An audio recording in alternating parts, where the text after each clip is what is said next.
Ta částka, kterou jsem si napsala, kterou bych potřeba pro finanční svobodu, tak to byla několika milionová. Teď mi to vůbec nepřijde jako velký peníze. Předtím jsem si říkala, že to prostě nikdy nemůžu dosáhnout.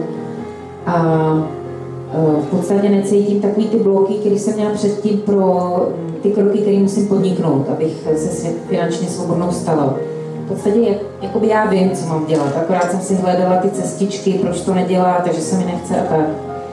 Takže teď, jako kdyby jsme ty hranice rozplynuly na tom tréninku. Děkuju moc za to. A taky se mi líbí ta parta lidí, která se tu sešla. Pro mě už tohle byl takovej nějaký 8., 9., 10. trénink. A už to nepočítám. A to, co mě naprosto fascinuje na Radkovi, je, že i to, že teďka jsou na nějakým tom 9., 10. tréninku, tak po každý mě to posune.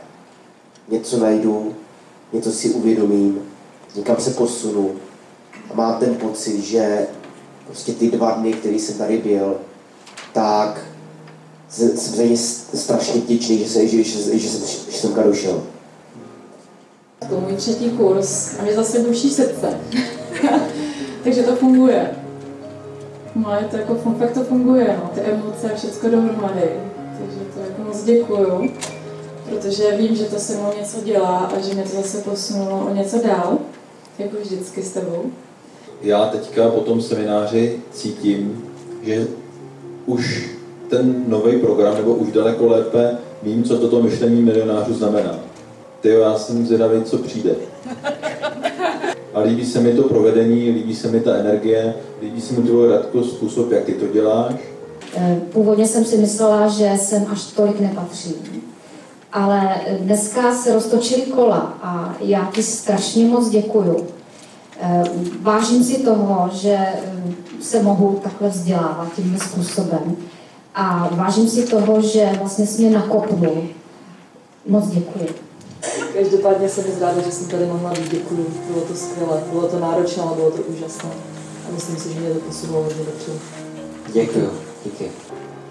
Já jsem po několikátý u tebe na kurzu a obdivuju, jak každý kurz je jináčí.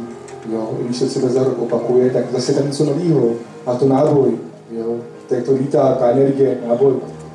A děkuju za tu ukázku, jak žít, jak si hrát v tom životě. Jo, tak pěkně si hrát, děkuju. Knížek o financích, o uvažování bohatých lidí a tak dále jsem četl hodně, ale tady to prostě měl možnost prožít tu emoci a uvědomit si, jak hluboce jsou v nás zakořeněný podvědomí programy, ty sebezničující, co se týká financí, finančních návyků nebo vůbec vztahu k penězům.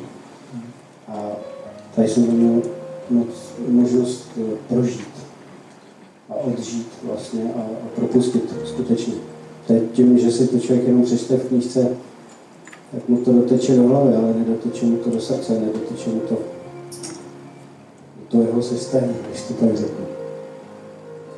A já mám druhý seminář s Radkem, těším se na vnitřní sílu i na podzim. Osobně, když to pozoruju, prostě myslím si, že Radek asi nebudu jenom za sebe, když byl takhle pokračovat, tak to byl ten největší borec na osobní rozvoj tady v České republice, ale nebude to trvat dlouho. Já jsem myslela, že jsem zažila v životě všechno, ale tohle jsem teda ještě nezažila, takže moc za to děkuju. Je to pro mě hrozně pozitivní a opravdu mě to nabilo. Myslela jsem, že to bude naopak, ale bylo to teda náročné, ale bylo to skvělé